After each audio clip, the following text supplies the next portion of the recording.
پہلا سوال کہ کتنی مالیت ملکیت میں ہو تو قربانی واجب ہوتی ہے۔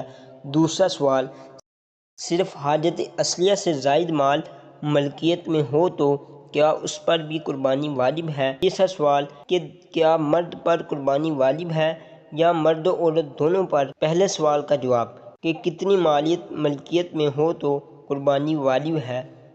جس شخص کی ملکیت میں 200 درہم یعنی 52.5 تولہ چاندی یا 20 دینار یعنی 7.5 تولہ سونا ہو یا سونا چاندی نصاب سے کم ہو لیکن جس قدر ہے اس کی مجموعی قیمت 52.5 تولہ چاندی کی قیمت کو پہنچتی ہو، یعنی جتنا بھی سونا چاندی ہو ان کو جمع کرنے کے بعد جو بھی قیمت بنتی ہو وہ 52.5 تولہ چاندی کی قیمت کو پہنچتی ہو۔ اور دوسرا سوال صرف حاجت اصلیہ سے زائد مال ہو، اس کے علاوہ کچھ نہ ہو تو کیا اس پر قربانی واجب ہے۔ جواب اس کا جواب یہ ہے، حاجت اصلیہ یعنی وہ چیزیں جن کی انسان کو حاجت رہتی ہے، جیسے رہائش گاہ، خانہ داری کے وہ سامان جن کی حاجت ہو، سواری اور پہننے کے کپڑے وغیرہ ضروریات زندگی۔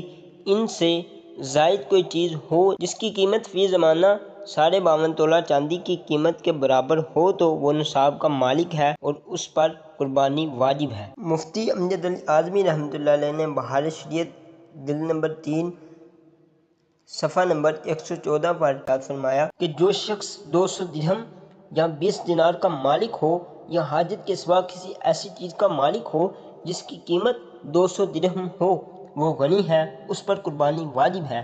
حاجت سے مراد رہنے کا مکان اور خانہ داری کے سامان جن کی حاجت ہو، اور سواری کا جانور اور خادم اور پہننے کے کپڑے، ان کے سوا جو چیزیں ہوں وہ حاجت سے زائد ہیں۔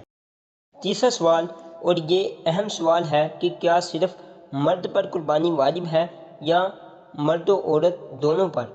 اس کا جواب یہ ہے، صدر الشریعہ مفتی امجد علی اعظمی رحمۃ اللہ علیہ نے قربانی واجب ہونے کی شرائط بیان کرتے ہوئے یہ مسئلہ بہار شریعت جلد نمبر 3 اور صفحہ نمبر 113 پر بیان فرمایا کہ مرد ہونا اس کے لیے شرط نہیں، عورتوں پر واجب ہوتی ہے جس طرح مردوں پر واجب ہوتی ہے۔